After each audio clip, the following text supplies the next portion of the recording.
Ketua Tim Kampanye Daerah Jawa Timur, Irjen Pol Purnawirawan Mahfud Arifin, angkat bicara mengenai tudingan pemerintah Jokowi akan melegalkan persinahan. Rabu 13 Maret 2019.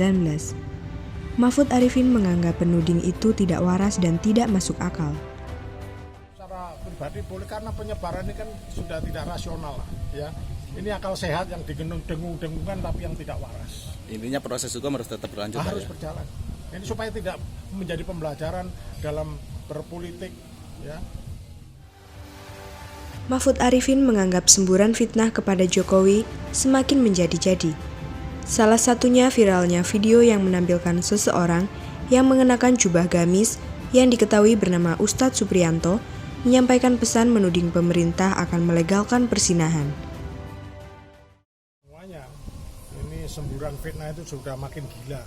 Bukan sekedar di medsos, di media sosial yang ramai marah, macam-macam fitnah terhadap Pak Jokowi, tapi sudah ngetok pintu, dari pintu ke pintu, bahkan di masjid yang terakhir di Banyuwangi sini ini, yaitu seorang ustadz dengan pakaian gamis, ya, menyebutkan bahwa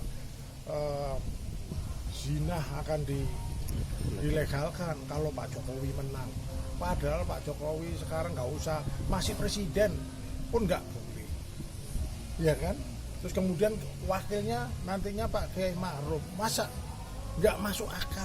Ini sudah sangat gila, tidak rasional, berpikirnya sudah sangat terbalik. Ini sungguh keterlaluan. Saya berharap aparat kepolisian dan Bawaslu tentunya, ini karena ranahnya pemilu, mana yang bisa dikenakan undang-undang pemilu, mana yang pidana umum, ya polisi yang nanti bertindak. Mahfud Arifin menghimbau kepada seluruh pendukung Jokowi untuk tetap santun dalam menghadapi rentetan fitnah yang ditujukan kepada Jokowi. TKD ya, tetap santun, kita tetap harus mengimbangi dengan penjelasan pada masyarakat. Dari seluruh partai pengusung, dari 10 partai pengusung, PDIP, PKB, dan seterusnya 10 partai ini untuk bisa memberikan pemahaman. Bahkan isu yang sebelum ini lagi adalah penghapusan pelajaran agama.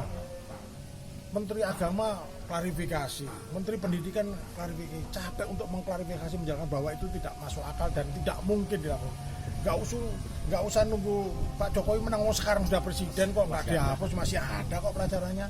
Dan ini sungguh-sungguh sangat, tapi banyak juga masyarakat yang percaya. Itulah yang saya harapkan seluruh partai pengusung, para caleg, kemudian juga para relawan yang ada di Jawa Timur, khususnya di Banyuwangi, menjelaskan pada masyarakat. Karena kemenangan Jawa Timur bukan untuk sekedar Jawa Timur loh. Kemenangan Jawa Timur bisa menjadi penentu kemenangan nasional. Itu yang kita harapkan.